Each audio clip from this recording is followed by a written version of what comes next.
is out of line. Let Philadelphia freedom ring and patriotic voices sing. Red, white, blue, never give up. You represent America. Hoping and praying for a brighter day. I listen to my heart and I obey. How can I see it any other way? I'm looking at life with my own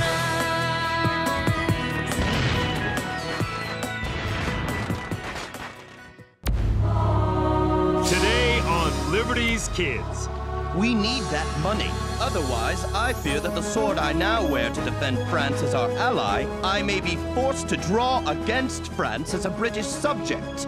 The Americans know nothing of my plan to betray their fight for liberty by going behind their backs to end the war with England. General Washington sent me because he believed a soldier could explain to them that we are at the end of our tether. I've got no time to waste.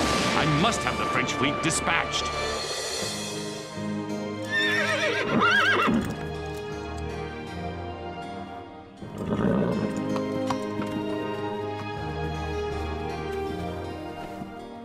Dearest Mother, it feels wonderful to stop and rest upon my return to New Windsor to cover events at General Washington's headquarters. I just left James and Henri in Newport, Rhode Island.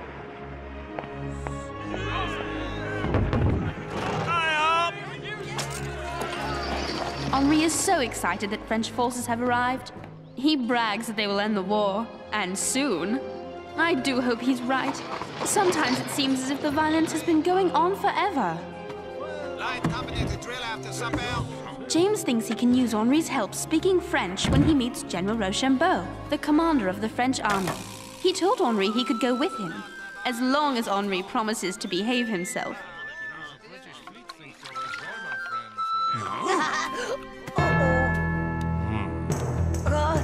Excusez-moi! Excuse me! Whoa!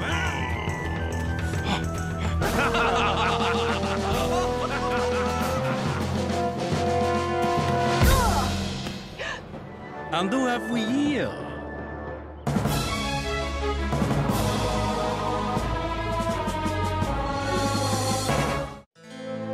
Henri, what are you doing? Paying tribute to the pastry of my homeland. Pas de problème. It's all right. Return to your duties. Merci! So, you are French? Oui! Is this young man a fellow journalist, James? My apprentice. And he humbly apologizes for his actions, sir. An apprentice who speaks French? Perhaps he might be interested in reporting firsthand how the British fleet has our navy blockaded in the harbor? Would I? I mean, oui, mon général. I've been waiting for a chance to prove I'm as good as James. I guess he deserves a chance, General. I will make arrangements immediately. Whoa! Driver, is someone shooting at us? Sure looks that way, ma'am. It's a band of armed Tories. I'm Robert Shirtliff, Light Infantry, Massachusetts 4th Regiment. You best come with me to safety. Well, I'm not so sure. All right. Armed Tories here? Yes, ma'am. There are folks in New York still loyal to England. Oh. They help the British by attacking us where we don't expect it, behind our own lines. It's our job to stop them. Is that how you got that scar on your forehead? Yep, from a Loyalist saber. You were cut by a sword? You don't even look old enough to shave. Shh, they're getting close. Over here!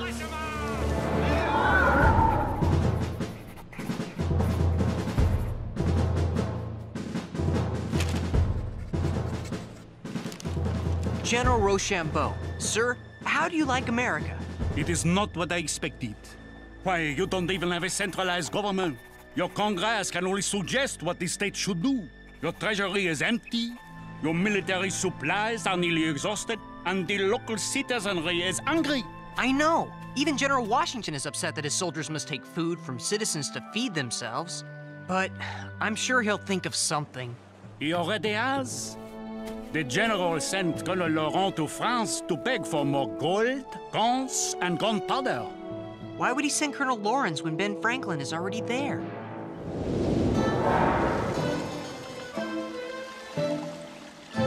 Côte de Virginie, may I present Congress's special envoy, Colonel John Lawrence of South Carolina.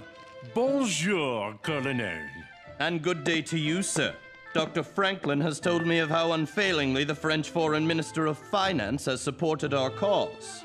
I wish I could do more. You can do more. Colonel Laurent, while you were journeying here to France, we graciously agreed to give America a gift of 6 million livres. You should congratulate Dr. Franklin. Sir, you mock me. We need 25 million livres, otherwise I fear that the sword I now wear to defend France as our ally, I may be forced to draw against France as a British subject. If I am to be insulted in this manner, I'm afraid I must take my leave.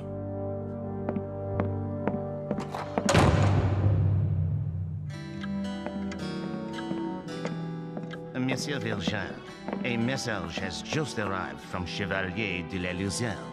And what does our ambassador to the American Congress in Philadelphia have to say? He wants to know how you are progressing with your plan for a peace conference. Shh! The Americans know nothing of my plan to betray their fight for liberty by going behind their backs to end the war with England. Colonel Lawrence, a spoonful of honey will catch more flies than a gallon of vinegar. Are you suggesting I apologize? In a word, yes. I cannot. We need that money. Don't you understand? General Washington sent me because he believed a soldier could explain to them that we are at the end of our tether, and now or never our deliverance must come. Colonel, I am 75 years old and suffering from a severe attack of gout. I am afraid that I do not have the energy to pursue an action I cannot win. I will write Congress that I have secured the 6 million livres and add to that my resignation. How many Tories do you think are out there? I can't tell yet. The Tories are right behind us, Robert.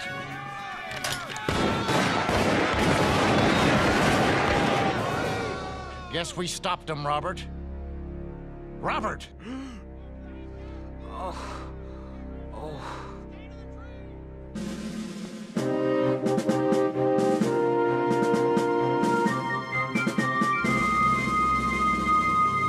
Rochambeau said that to you? We're disorganized and ill-prepared to fight? In so many words, yes.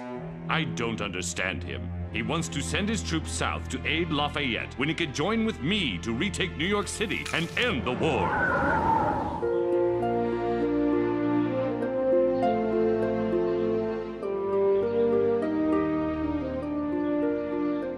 Robert, you've got to let the doctor examine you. The shot is still in your shoulder. I don't want any doctors operating on me. I've seen too many men die after surgery. I'll handle it myself. I don't know what your story is. Treating your own wound? I don't know if you're brave or foolish.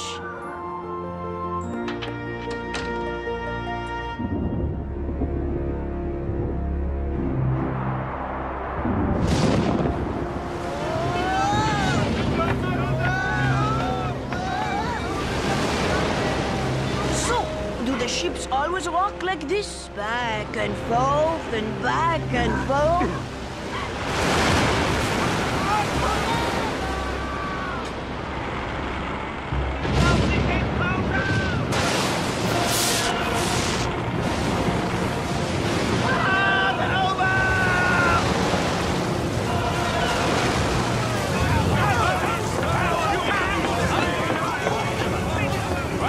Smartly! Report!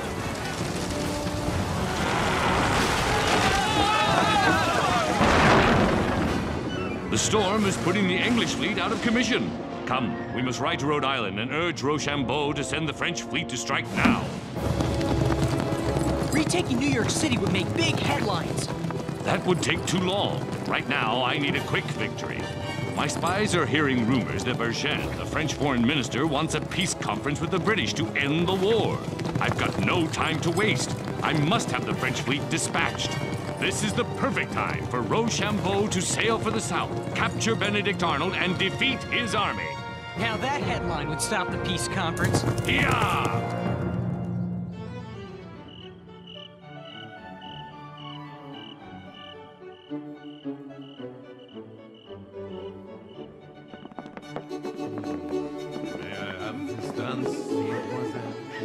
French officers are so gallant. I too am aware of the rumors that de Vergennes wishes to make peace with the British. Then why do you waste 2 days honoring me with these balls? It takes time to properly feed sheep for a successful mission.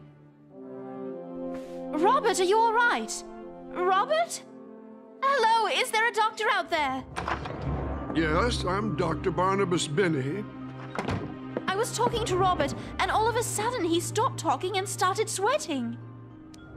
Symptoms sound like malignant fever. It's all over the camp. Is he going to be all right? I'll check his heart. What?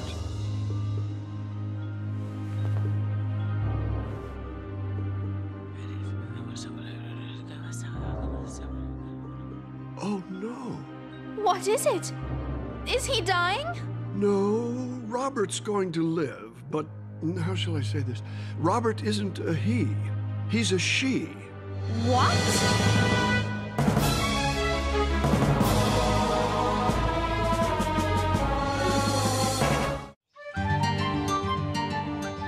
Dr. Binney thought it would be better if you recovered from your wounds here in his house, away from prying eyes.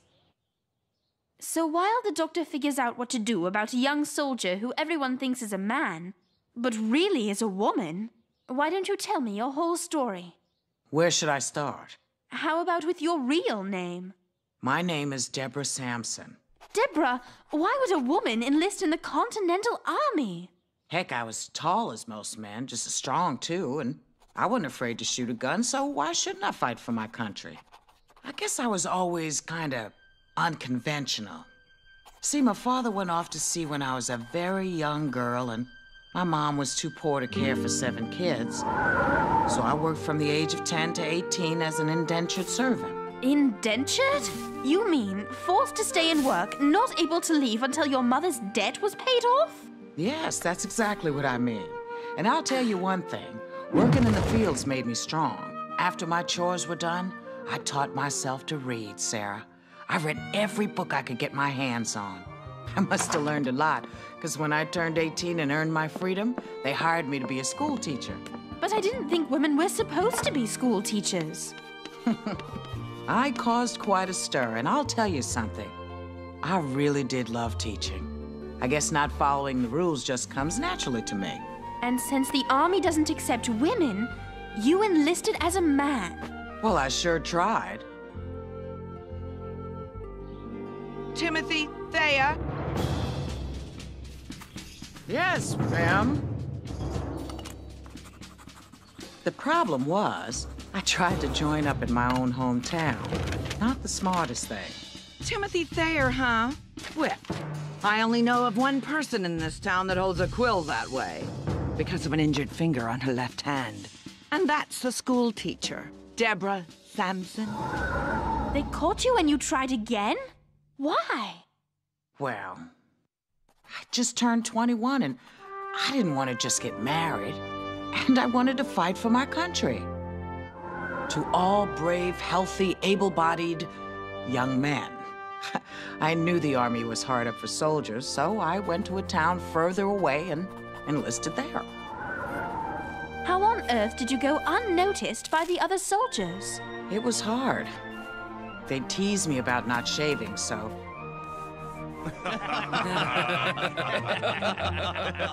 I told him I was just too young to grow a beard. Your story is amazing! You took so many risks. Yes, but I was always afraid of being caught. I'd heard of some other women who disguised themselves as men to enlist. When they were discovered, they were disgraced. But you still had the courage to follow what was in your heart, no matter what the obstacles. Deborah? You should rest now. What amazes me is that her disguise has gone undiscovered for over a year. What are you going to do? I'm afraid that I must follow orders and inform the army as to the true identity of Robert Shirtliff. What is it, James? Excuse me, General. About the letter you wrote to your nephew?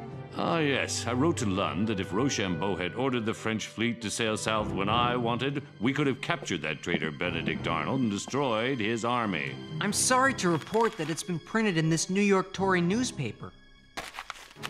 Outrageous! That was a private letter to my nephew, and I was deeply upset when I wrote it. Now everyone, including Rochambeau, is going to read it.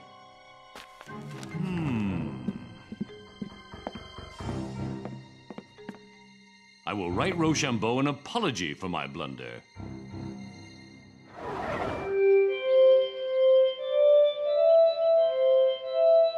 Dr. Franklin, your genius for inventions never ceases to amaze me.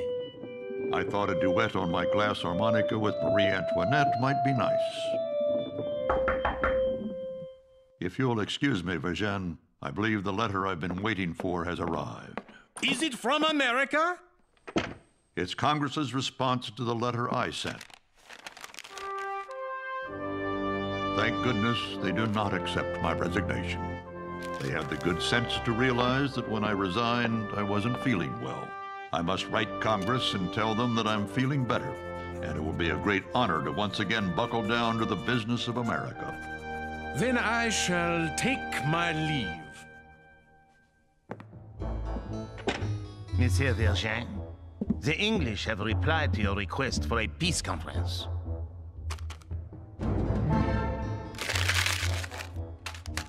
There will be no peace conference. The English refuse to attend. Why? Because King George considers it to be a matter solely between England and her colonies. That is the end of it.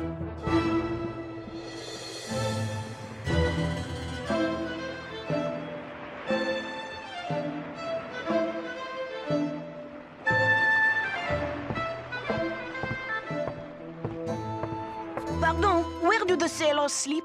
You must be Henri. Follow me. I'll take you to your bunk.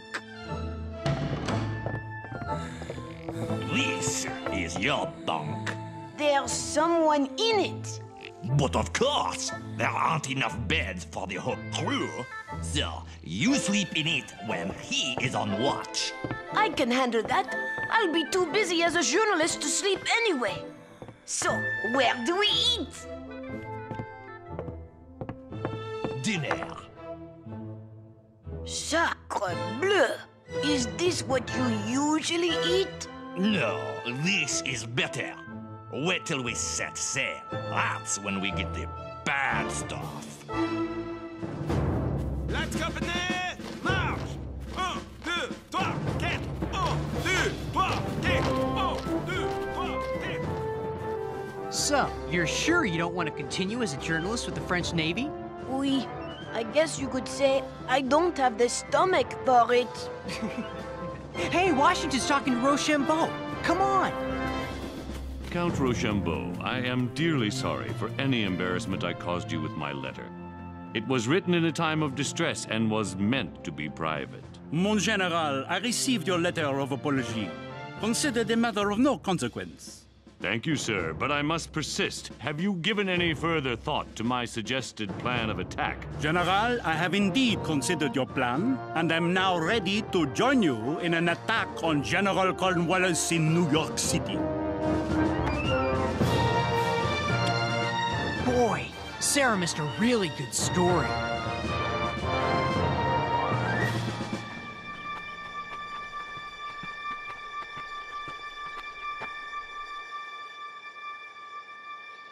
No, I'm gonna be disgraced. But what you did shows how dedicated you are to the cause of liberty. But I'm still worried they'll put me in jail for dressing as a man.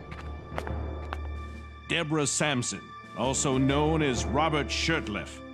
Because you impersonated a man and enlisted against military policy, Here it comes.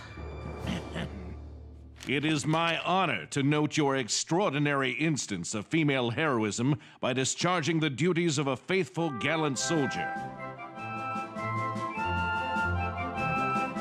And therefore, I present you with an honorable discharge from the Continental Army of the United States, Light Infantry, Massachusetts 4th Regiment.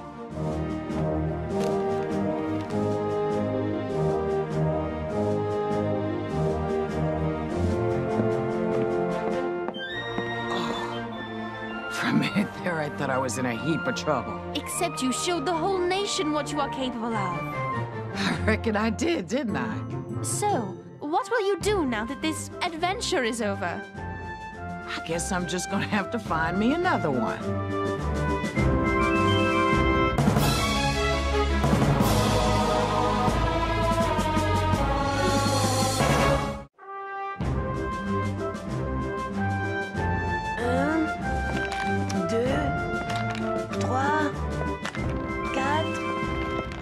Another letter to your mother? Yes. I just had to tell her how impressed I was with Deborah Samson.